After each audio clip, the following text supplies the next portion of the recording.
এত বড় বড় গাছের এই জঙ্গল, কোথায় এখন খুঁজে পাই সেই সিংহকে? চারদিক তো একেবারে শুনশান, কোথাও জনমনুষ্য নেই। আসলে মনে হয় সবাই এত ভয় পেয়ে আছে, কেউ আর এদিকটায় আসে না। কিন্তু আমিও তো সেই কখন থেকে হেঁটে চলেছি, কিছুই তো দেখতে পাচ্ছি না। সেই সকালেই জঙ্গলে এসেছি, এখন তো দুপুর পেরিয়ে বিকেল হয়ে গেল, কিছুই তো দেখতে পেলাম না।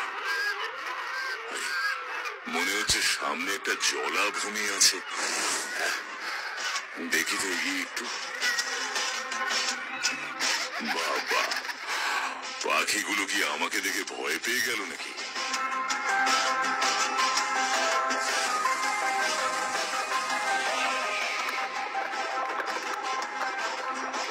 আরে ওই তো,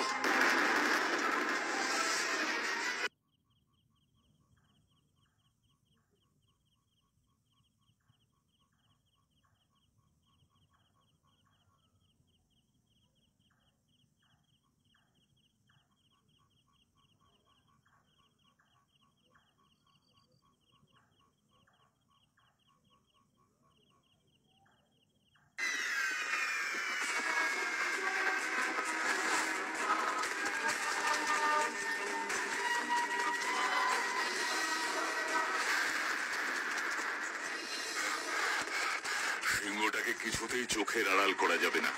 একবার যদি সিংহটা বুঝে যায় আমি ওকে ফলো করছি, অমনি ঘুরে আমাকেই আক্রমণ করবে।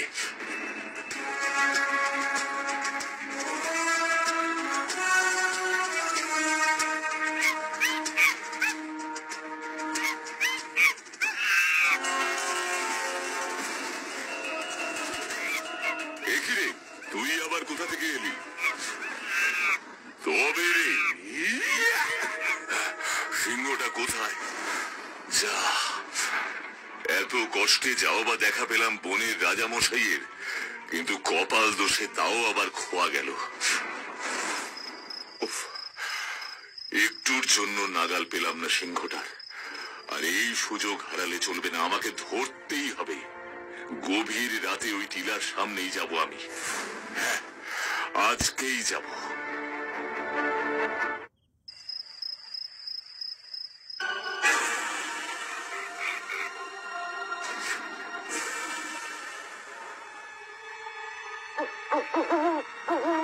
যাই হয়ে যাক, আজ আমি আর এখান থেকে নড়ছি না। এক দৃষ্টে চেয়ে থাকবো ওই পাহাড়ি টিলার দিকে। দেখতে হবে, আমাকে দেখতেই হবে ওই সিংহকে।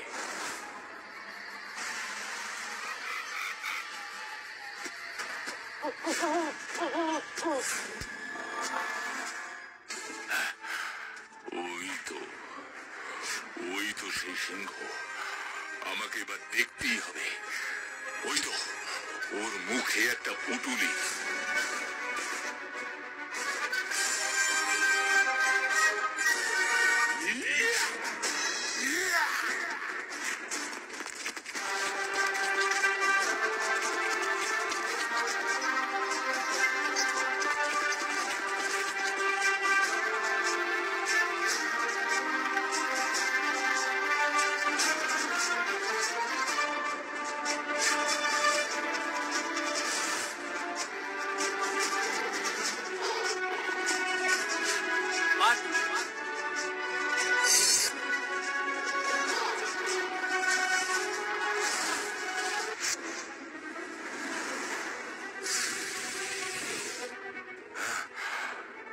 গর্তের মধ্যেই তো লাফ দিল ওই সিংহটা, আমাকে ওখানেই যেতে হবে। দেখতেই হবে কি আছে নিচে ওই গর্তের মধ্যে।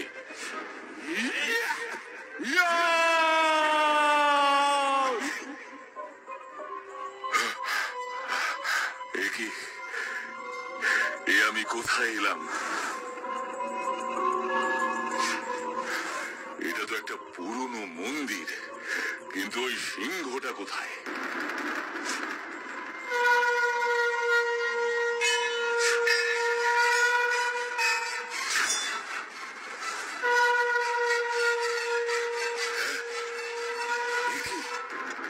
এই যে একেবারে অলৌকিক ব্যাপার।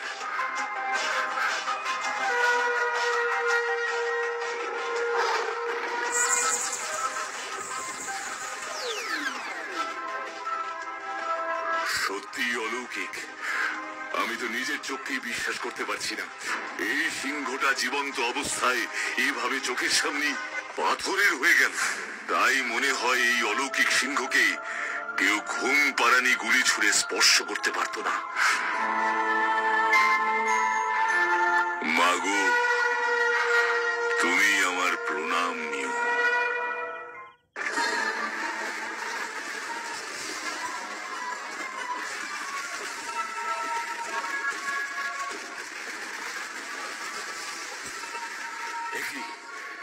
কি হচ্ছে?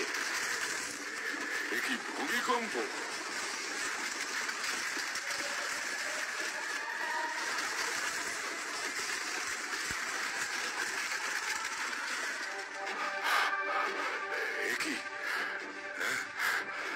চমক এখনো বাকি। কি আছে ওই দরজার পেছনে?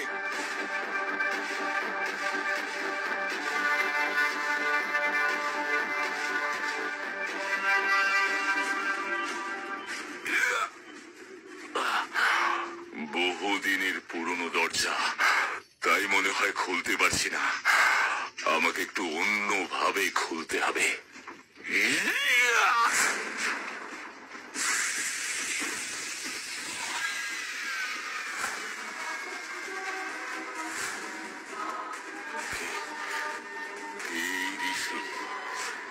ইনি কি কথা বলবেন আমার সাথে? টিলার ভেতর এমন গুপ্ত ঘরে কিভাবেই বা এলেন ইনি? সার্থক, সার্থক, এতদিনে সার্থক হলো আমার সাধনা। হে ঋষি, কে আপনি? কিভাবেই বা এলেন এখানে? আমি এই বুড়িডাঙ্গার এক সময়কার রাজা ছিলাম। আমি রাজা? হ্যাঁ, রাজা সুধাকর সে। তা আপনার এমন অবস্থা হলো কি করে? এই যে টিলা, এটি ছিল এক সময় আমাদের বুড়িডাঙ্গা জঙ্গলের বনদেবীর মন্দির। বনদেবী বড় জাগ্রত দেবী। একবার এই মন্দিরে ডাকাত পড়ে। ডাকাতেরা দেবীর সমস্ত গয়না নিয়ে পালায়।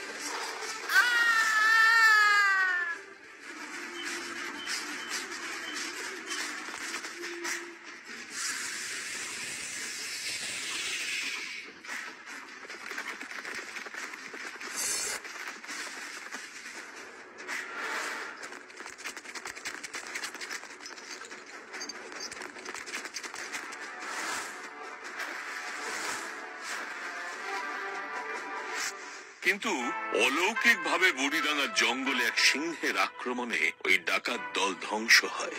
দেবীর গহনা চারিদিকে ছড়িয়ে পড়ে। তারপর থেকে ওই সিংহ প্রতিদিন জঙ্গলে বনদেবীর সেই অলংকার খুঁজে বেড়ায়। Strange, very strange. এরপর হয়তো বনদেবীর অভিশাপেই আমাদের রাজত্ব চলে যায়। সরকার আমাদের এই বুড়িডাঙ্গা নিজেদের দখলে নিয়ে নেয়, আর মন্দিরটাও ধীরে ধীরে একটা টিলায় পরিণত হয়। আর আমি প্রতিজ্ঞা করি, যতদিন না বনদেবীকে তার মর্যাদা ফিরিয়ে দিতে পারবো, ততদিন আমি তপস্যা করে যাব। জানি না কত বছর আমি এভাবে বসে আছি। আপনার এই সাধনা সার্থক হয়েছে এতদিনে, আপনি সেটা মনে করছেন কেন? কারণ আজকেই বনদেবীর ওই সিংহ দেবীর শেষ অলংকারের পুঁটুলিটি উদ্ধার করে নিয়ে এসেছে। ওই দেখুন, দেবীর সমস্ত গহনা। আর আজকেই এই টিলা গহ্বরে প্রবেশ করেছেন আপনি। এ থেকে কি বোঝা গেল? এত বছরে এমন কোন মানুষই সাহস করে এখানে প্রবেশ করতে পারেনি। বনদেবী হয়তো আপনাকে এখানে নিয়ে এসেছেন। তা আমার থেকে আপনি কি সাহায্য প্রত্যাশা করেন? আপনি এই টিলার নিচে চাপা পড়া দেবীর এই মন্দিরটিকে উদ্ধার করুন। কিন্তু আপনি যে সত্যি কথাই বলছেন, এর প্রমাণ কি? এখানকার স্থানীয় মানুষ, আমার প্রজারা, নিশ্চয়ই তাদের রাজা সুধাকর শেঠকে ভুলে যায়নি এখনো। চলুন আমার সাথে, আপনাকে বাইরে বের হতে হবে। চলুন, আমি পরীক্ষা দিতে প্রস্তুত। কি আশ্চর্য, একটা জলজ্যান্ত মানুষ এই টিলার ভেতরে আটকে আছে, আমরা তাকে উদ্ধার করব না? নিশ্চয়ই উদ্ধার করবেন, কিন্তু ডিনামাইট দিয়ে এই টিলা আপনাদের কিছুতেই ভাঙতে দেবো না আমরা। এই টিলার মধ্যেই আমাদের বনদেবী আছেন। কিছুতেই আমরা এই টিলা ভাঙতে দেব না। তাছাড়া আপনারা তো নিশ্চিত নন যে ওই লোকটি টিলার ভেতরেই ঢুকেছেন। আমাদের লোকজন পুরো জঙ্গল তন্ন তন্ন করে খুঁজেছে, কোথাও বাটুল বাবু নেই। আমাদের একটা শেষ চেষ্টা করে দেখতেই হবে, উনি খুব বিখ্যাত একজন মানুষ।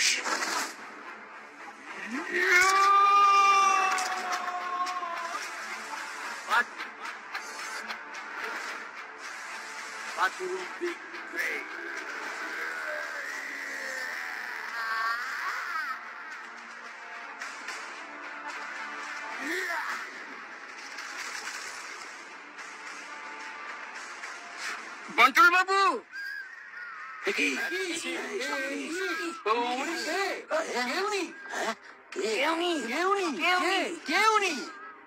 শান্ত হন আপনারা, শান্ত হন, শান্ত হন প্রজা সব।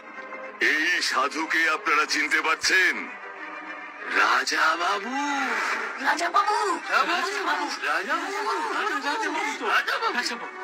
হ্যাঁ হ্যাঁ, আমি আপনাদের রাজা বাবু সুধাকর শেঠ। বনদেবীর এই মন্দির আগলে বসেছিলাম আমি।